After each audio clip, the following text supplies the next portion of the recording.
आज की मीटिंग के सदर जावेद मिस्त्री साहब, महाराष्ट्र समाजवादी पार्टी के जनरल सेक्रेटरी हमारे लीडर परवेज सिद्दीकी साहब, समाजवादी की सदर शान हिंद साहिबा और वार्ड नंबर 7 के आपके चाहते अब्दुल बाकी रासन वाले, हुसैन अंसारी, जमील सेठ, साबान नगर, नया इस्लामपुरे की मुअज़्ज़िज़ शख्सियात, आज 5 बजे तक तशहीरी मुहिम रहेंगी। हमारा काम आधे घंटे के बाद खत्म हो जाएगा। उसके बाद आप लोगों का काम शुरू होगा। 5 बजे के बाद से 15 जनवरी की शाम में 5 बजे तक, जुमेरात को 5 बजे तक हम कुछ नहीं कर सकते। हमारा जो काम है वो हम कर दिए, हमारे मुद्दे जो है वो आपके सामने रख दिए, हमारी बातें हमने आपके सामने रख दी, हमारे सामने के उम्मीदवारों ने अपनी बात आपके सामने रख दी। उनके पास जो भी किए, नहीं किए, क्या करने वाले हैं, वो सारी बातें आपके सामने आ चुकी है। और लगभग वोटर्स ने अपना मन बना लिया होगा। घर में मेरी माएँ बहनें जो सुन रही हैं, उनका भी जहन बन चुका होगा कि क्या हालात है, क्या शहर की ज़रूरत है, क्या इस वार्ड की ज़रूरत है, मुस्तकबिल में क्या होने वाला है, माजी हमारा कैसा जा रहा है। ये सारी बातें पूरे शहर के सामने आ चुकी है। माजी को देखकर ही मुस्तकबिल का फैसला किया जाता है। जो अपना माजी देखकर मुस्तकबिल का फैसला नहीं करेगा, वो कभी सही फैसला नहीं कर सकता। पिछले साल भर से मालेगांव के मुसलमानों को बिल्कुल परेशान किया जा रहा है। ऐसे ऐसे हालात पैदा कर दिए गए हैं कि कई वक्त ऐसा हुआ है कि जब जन्म दाखिले के सवाल पर औरतें आती थी, उनकी परेशानी, उनका प्रेशर बढ़ जाता था, वो चल नहीं पाती थी, घबरा जाती थी। मेरे घर के पास एक मर्तबा एक आदमी ने फोन किया और बोले नोटिस आई है, मिलने आना है। तो मैं बोला रात में 8 बजे से देर रात तक ऑफिस पर यही काम हो रहा है। बोले नहीं भैया, मुझे अब भी मिलना है। तो कुछ भी कर, बोले मुझे अब भी मिल, मेरी औरत बहुत परेशान है। बोले चलो घर पे आओ, मैं घर से निकल रहा था, रुक जाता। वो कैसे आया, क्या आया, मेरे घर के पास ही रोड पे शायद जहूर भाई बैठे हैं, मेरे घर के सामने रहते, वो गाड़ी लेके गिर गया। नहीं, ऐसी हालात मालेगांव शहर के 3400 सिर्फ जन्म दाखिले की इंक्वायरी पे हम लोगों की हुई। उसको हम लोग मैं उठा नहीं, कुछ लोग बोले कि जब तो मुझे समझा ही नहीं, फिर जब समझा कि ये वही आदमी है जो मुझे अभी फोन किया, मैं उसको लेके आया। बोला क्या हुआ भैया, इतनी कहाँ घाई रही? बोले यार बहुत परेशान हो गए, वो चक्कर आ रहे हैं, मोगरे भी चक्कर आ रहे हैं। तो उसको समझाए कि ठीक है, फोन लगाए कि ये आ रहे हम लोग की। जबकि आसिफ शेख साहब और हमारी पहले से सब बातचीत थी कि 1044 जो SIT की इंक्वायरीज हैं, इसमें किसी को अरेस्ट नहीं किया जाएगा। अगर 700 ख्वातीन हैं और अगर अरेस्ट होने का सिलसिला शुरू हुआ तो शहर का लॉ एंड ऑर्डर खराब होगा और हम रोड पे आ जाएंगे। और कहीं ना कहीं वो प्रेशर हमारा काम आया और अरेस्ट नहीं हुए, मगर बहरहाल उनके ऊपर तलवार लटक रही है और लोग परेशान हैं। अभी भी लोग फोन करते हैं, इलेक्शन के दौरान भी लोग फोन कर रहे हैं कि यार देखो अभी ये हो गया, वो हो गया। 8 तारीख को यहाँ एडवोकेट तौसीफ बैठे हैं, 8 तारीख को इनकी बेल हो जाने वाली थी, मगर मुखालफिन ने 7 जनवरी को जो हाईकोर्ट में हरकत की, वो तफसील में मैं अभी जाना नहीं चाहता, मगर खुदा की कसम इतनी तकलीफ हुई वो हरकत पे। मगर इलेक्शन को हम लोग, आसिफ भाई से भी मेरी बात हुई कि इलेक्शन को अभी इलेक्शन की लाइन पे ही रहने दो। ये जो हरकत की गई है कि 8 तारीख को इनकी बेल ना हो, ठीक है, हमको क्रेडिट मिलती नहीं मिलती, मगर वो जेल से रिहा हो जाते। एक औरत बंद है, गजाला परवीन, 3 महीने का बच्चा, आज साल भर के ऊपर हो गया। उसके बाद भी हमने कोशिश की कि किसी तरीके से तारीख लगाई जाए। ये एडवोकेट तौसीफ साहब मुसलसल राब्ते में रहे और 17 जनवरी की तारीख लगी है, सब की एक साथ।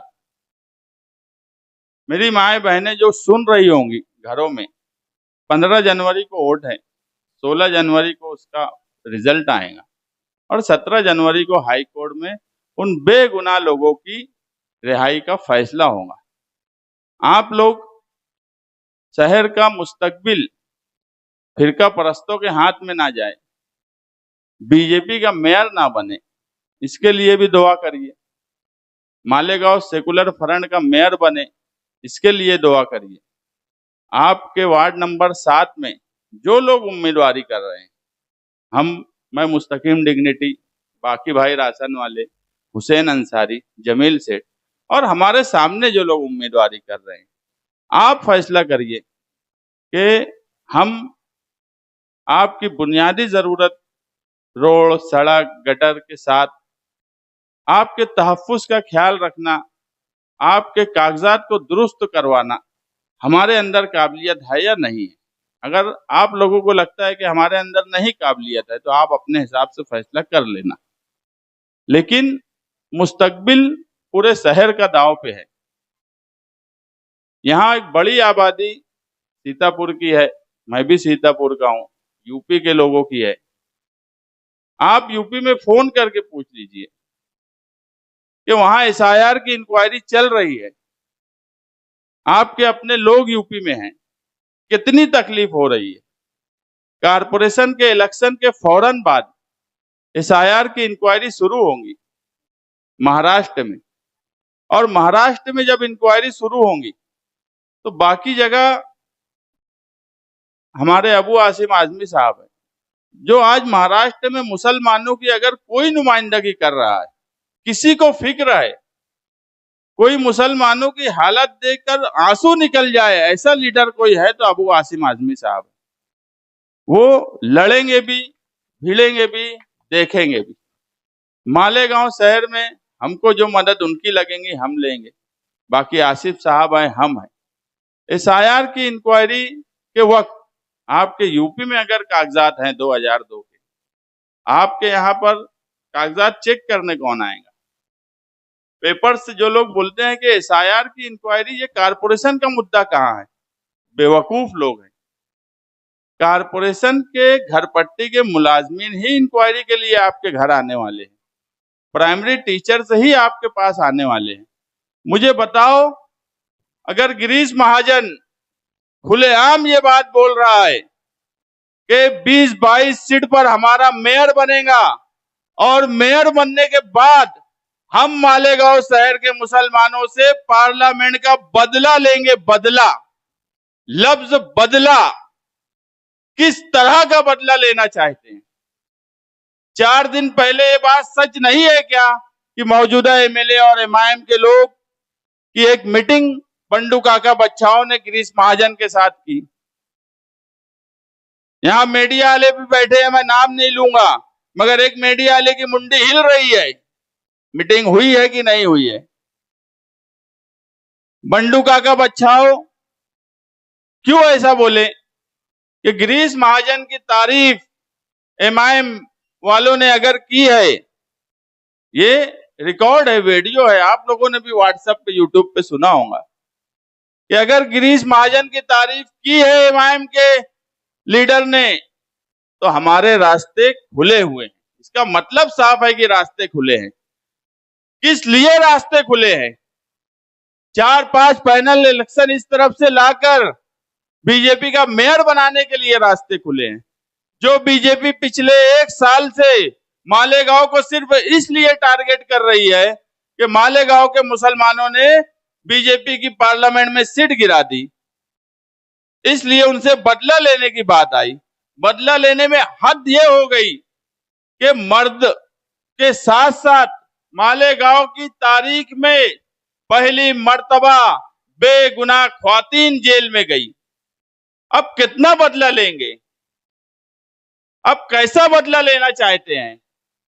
अब क्या हमको मिट्टी में मिला देंगे, कब्र में गाड़ देंगे? बदला क्या लेना चाहते हैं?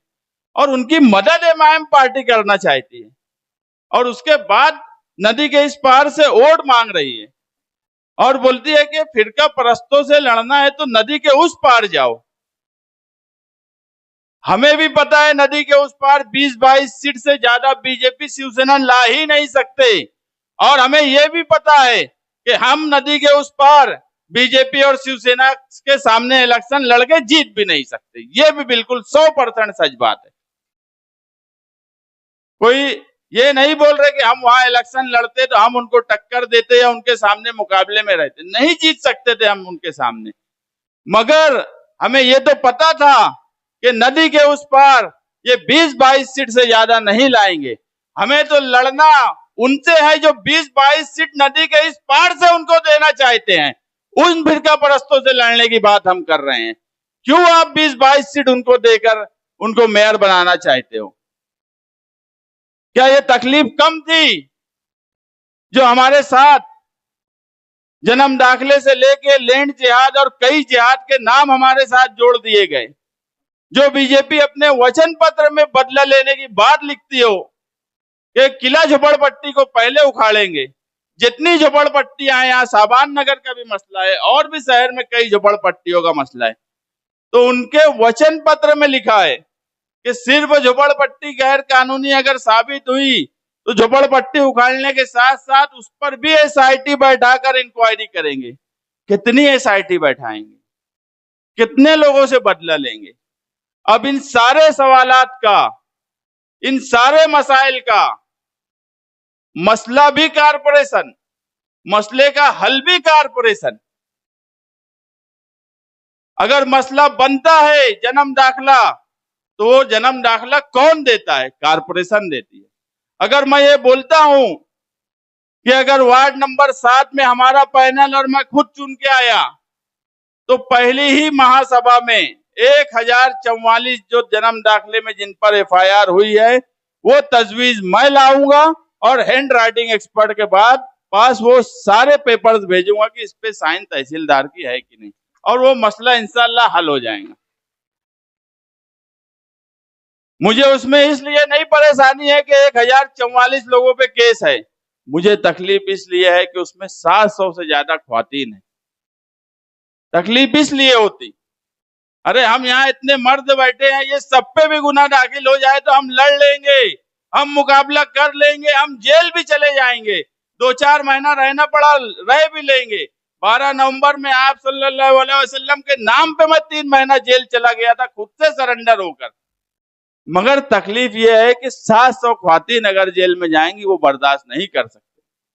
मुझे बताओ यहाँ बैठा हुआ कौन मर्द, कौन लड़का, घर में बैठे हुए मर्द या ख्वातीन कौन बर्दाश्त कर पाएगा कि मेरी माँ जेल में चली जाए, मेरी बहन जेल में चली जाए? मैं तो बोलता हूँ इतनी बड़ी मीटिंग में इतने मर्द हजरात हैं, ये सब पे गुनाह दाखिल कर दो यार, हम लड़ लेंगे, मुकाबला कर लेंगे, सब कुछ कर लेंगे, झेल लेंगे, मगर हम ख्वातीन को जेल जाते हुए नहीं झेल सकते। और उनसे कौन लड़ सकता है? जो हमारे सामने उम्मीदवार है वो, जो मुझे पर ताव तो बताते हैं, मगर बताओ फिरका परस्तों से लड़ने में दम है क्या? सिर्फ दादागिरी यहां पर मोहल्ले में करना। कंपाउंड वाले जो 12 नवंबर जैसे जुलूस की कयादत कर रहे थे, साल भर भागे भागे फिरे, ये मदद करेंगे आपकी? वो चमड़े वाले जो यहाँ मेरे सामने उम्मीदवारी कर रहे हैं और वार्ड नंबर 2 में शिवसेना का काम कर रहे हैं, वो फिरका परस्तों से आपको तहफ्फुज देंगे, आपकी हिफाजत करेंगे, जो इलेक्शन से पहले उनकी गोद में बैठे हैं। अरे इतनी तो शर्म करना चाहिए था कि इलेक्शन हो जाने देते, उसके बाद कोई समझौता करते। इतनी धांधली, इतना घमंड कि इलेक्शन से पहले तुम यहाँ एमआईएम से उम्मीदवारी करते हो, वहां पर तुम जो है शिवसेना का काम करते हो। दादा भुसे की ऑफिस में तुम्हारी एमआईएम की ऑफिस खुलती है, यावर अली दादा भुसे का आदमी, उसकी बहन जो है एमआईएम से इलेक्शन लड़ती है। ये क्या मैसेज देना चाहते हैं शहर में? ये इलेक्शन आपकी बुनियादी जरूरत वार्ड नंबर 16 की, वार्ड नंबर 7 की बुनियादी जरूरत साबान नगर और नया इस्लामपुरा, यहाँ पर जो ओपन स्पेस है, यहाँ के लोगों ने शादी हॉल की बात बोली है। हम चारों उम्मीदवार जिम्मेदारी लेते हैं कि इंशाअल्लाह जल्द से जल्द शादी हॉल बनाएंगे। ये सड़क जिस पे हम बैठे हैं, आचार संहिता लगने से 2 दिन पहले इमरान बाकी और मैं, हम 2 मसला लेकर साबान नगर का गए थे। एक वो सामने डीपी का और एक साबान नगर की रोड का। इमरान अगर आज होता तो मुझे वार्ड नंबर 7 में इतना काम करने की जरूरत नहीं पड़ती थी। जिस तरह बाकी भाई का एक बड़ा नुकसान हुआ है जिसे जिंदगी भर वो नहीं भूल सकते, उसी तरह मेरा और शान का भी एक बड़ा नुकसान हुआ है जिसे हम जिंदगी भर नहीं भूल सकते। इमरान का इंतकाल होना हमारे लिए एक बहुत बड़ा सदमा था। वो लड़का जो जिस दिन इंतकाल हुआ, जमील सेठ बैठे हैं, वो भी थे साथ में, यूट्यूब के चैनल वाले भी कई थे। उसके इंतकाल के बाद उसी दिन के उसके फोटो और वीडियो कुछ लोगों ने लगाए थे। जो पावर हाउस गए, वो जो मसला था वो भी इमरान बोला था किसी भी तरीके से हल करना है और वो हल भी हो जाने वाला है। मैं बाकी भाई और जमील सेठ को बोला था, जो एग्जीक्यूटिव इंजीनियर था साहिल, उसकी शादी थी, नहीं तो ये 15 दिन पहले ही हो जाता। अभी बात किए, वो भी हल हो गया। ये रोड का बजट डाला हुआ है।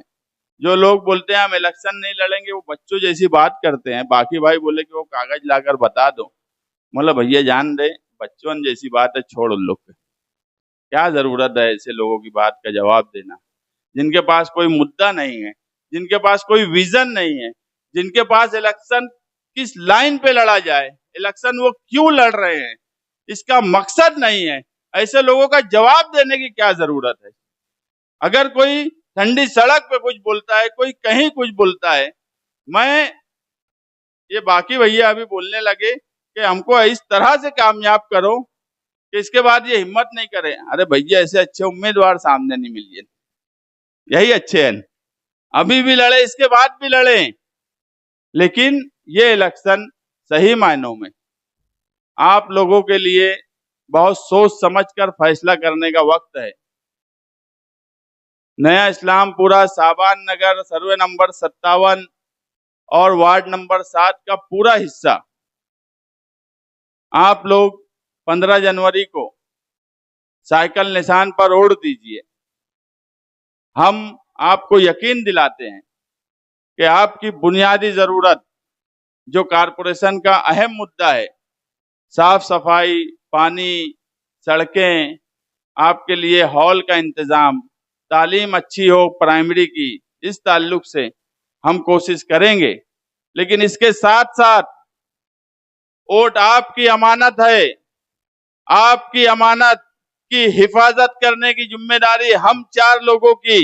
इंशाअल्लाह वार्ड नंबर 7 के वोटर्स, अवाम, माँ, बहन, खास तौर से ख्वातीन, किसी भी इंक्वायरी का कितनी भी बड़ी फिरका परस्त ताकत आ जाए, हम जो है आपके लिए ढाल बनकर आपकी हिफाजत करेंगे, क्योंकि वोट आपकी अमानत होंगी और उस अमानत की हिफाजत करने का यकीन हम दिलाते हैं कि हम यहाँ 4 कारपोरेटर, बाकी भाई, हुसैन अंसारी, जमील सेठ और मैं खुद, हम हर तरह की मदद करने के लिए तैयार है। खास तौर से ख्वातीन की इंक्वायरी अगर होंगी, हम आपके लिए कोशिश करेंगे। आपके तहफ्फुज की जिम्मेदारी हमारी। आप 15 तारीख को भरपूर वोट दीजिए। मालेगांव कारपोरेशन पर 16 जनवरी को मालेगांव सेकुलर फ्रंट का इंशाअल्लाह जो हालात बने हुए हैं, आगरा रोड के शुमाली हिस्से से 5 पैनल और शहर भर से 6-7 पैनल, यहाँ तक के इस्लामपुरे जैसे वार्ड में सीट आने जैसी पोजीशन आज है। हम इक्तदार में 16 जनवरी को आने वाले हैं और इंशाअल्लाह वार्ड नंबर 7 के अवाम भी इक्तदार का हिस्सा होंगे। आपकी तामीर और तरक्की के साथ साथ आपके तहफ्फुज का ख्याल रखने की जिम्मेदारी आसिफ शेख साहब, शान हिंद साहिबा, मुस्तकीम डिग्निटी, अब्दुल बाकी रासन वाले, जमील सेठ, हुसैन अंसारी हमारी रहेंगी। आप 15 जनवरी को साइकिल निशान पर वोट देकर हमें कामयाब करिए। शुक्रिया।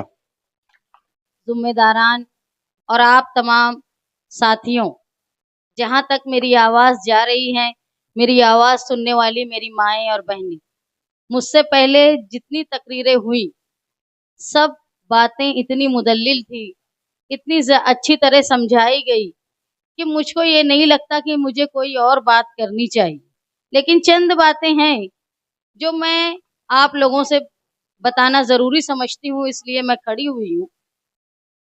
सबसे अहम कि ये इलेक्शन, ये कारपोरेशन का इलेक्शन आम इलेक्शन की तरह नहीं है। जो लोग ये कहते हैं कि ये रोड गटर नल का इलेक्शन है, सिर्फ रोड गटर नल का इलेक्शन नहीं है। ये इलेक्शन है मुस्लिम आबादी के तहफ्फुज का, हमारी शहरियत के बचाने का। हमारे घर में जो खवातीन हैं वो फंसकर कोई जेल में ना चले जाए। हमारे जो घर हैं, देखो जिस जगह पर मैं खड़ी हूँ उसके आसपास का इलाका आज भी 7/12 के उतारे के लिए मोहताज है। और ऐसा ही नहीं कि इस इलाका, शहर में बहुत सारे इलाके हैं जो लैंड जिहाद के मामले में फंस सकते हैं। और न सिर्फ घर बल्कि मस्जिद और मदारिस भी हैं जिनकी हिफाजत की जिम्मेदारी भी इस इलेक्शन की ओट पर है। आप ये इलेक्शन कोई सिर्फ यही कहेगा कि ये रोड गटर का है तो इतना नहीं है, वो तुमको गुमराह कर रहा है। ये हमारी हिफाजत, हमारी शहरियत का बचाना, हमारे घरों को बचाना, हमारी मस्जिदों को बचाना और हमारा मुस्तकबिल तय करने वाला इलेक्शन है।